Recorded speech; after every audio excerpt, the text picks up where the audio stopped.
Aláròyé máa wí o. Ìjọba mọ̀ wípé ìpànìyàn máa wáyé ní Jos, ọ̀rọ̀ ìbò kò jẹ́ kí wọ́n yà sí i. Abubakar. Mashal Abubakar, ọkùnrin lọ́ọ̀yà ajàfẹ́tọ̀ọ́ ọmọnìyàn kan, ti sọ̀kò ọ̀rọ̀ ránṣẹ́ síjọba Nàìjíríà lórí ìhà tí wọ́n kọ sí ètò ààbò, pàápàá jùlọ pẹ̀lú bí ìkọlù ṣe ń wáyé lọ́tùn-ún-lósì jákèjádò orílẹ̀-èdè yìí.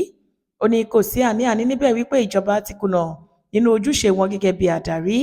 Nínú àtẹ̀jáde tó fi síta lórí àwọn ìkọlù tó wáyé láìpẹ́ yìí ní Rukuba, Jos nípínlẹ̀ Plateau àti tàwọn àlejò tó lọ síbi ìgbéyàwó tí wọ́n kọlù níjọba ìbílẹ̀ Kagako nípínlẹ̀ Kaduna, Abubakar ní kò sí èyí tó ká ìjọba lára níbẹ̀ bí ọ̀rọ̀ ìpàdé àpapọ̀ ẹgbẹ́ wọn àti bí wọ́n ṣe tún máa wọlé sáà kejì. Ó ní rọ̀gọ̀dọ̀ báyìí ni alájú wa kalẹ̀ pẹ̀lú ìyanu bí wọ́n ṣe ń pa àwọn ọmọ Nàìjíríà káàkiri orílẹ̀-èdè yìí.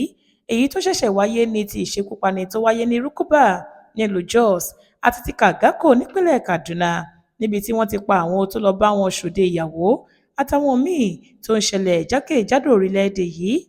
Ọkùnrin yìí ní ìjọba tó pa ojúṣe wọn lábẹ́ òfin láti máa dáàbò bo àwọn ọmọ Nàìjíríà tì.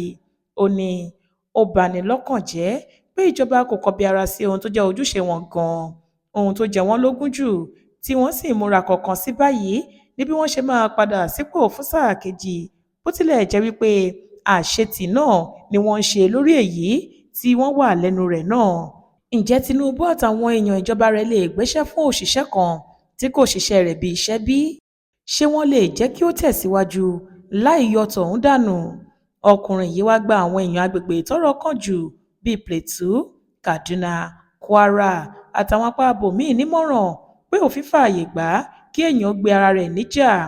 Ẹ ní ẹ̀tọ́ lábẹ́ òfin láti kọ ìyà fúnra yín o, fún ilẹ̀ bàbá yín, ẹ̀mí yín àti dúkìá yín.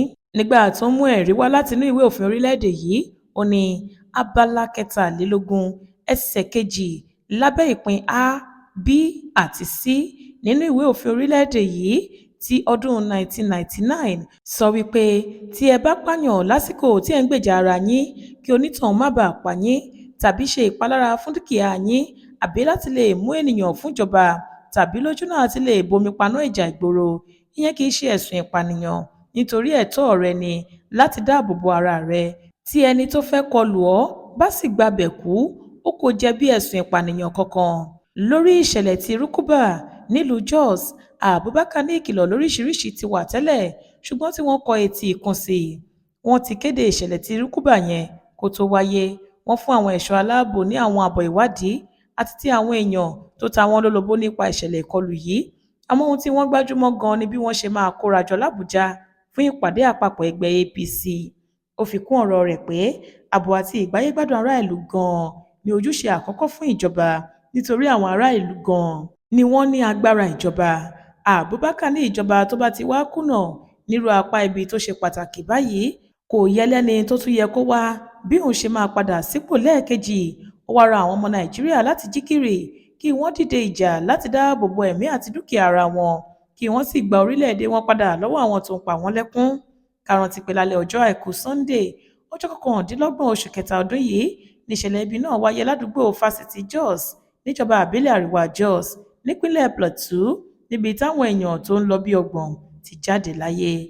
Àwọn tọ́rọ̀ ṣojú wọn sọ wípé aṣọ àwọn ológun làwọn ọ̀dájú ẹ̀dá náà kó sí nígbà tí wọ́n dé, àfi bí wọ́n ṣe ṣínà ìbọn fáwọn èèyàn tó wà láyìíká ibẹ̀.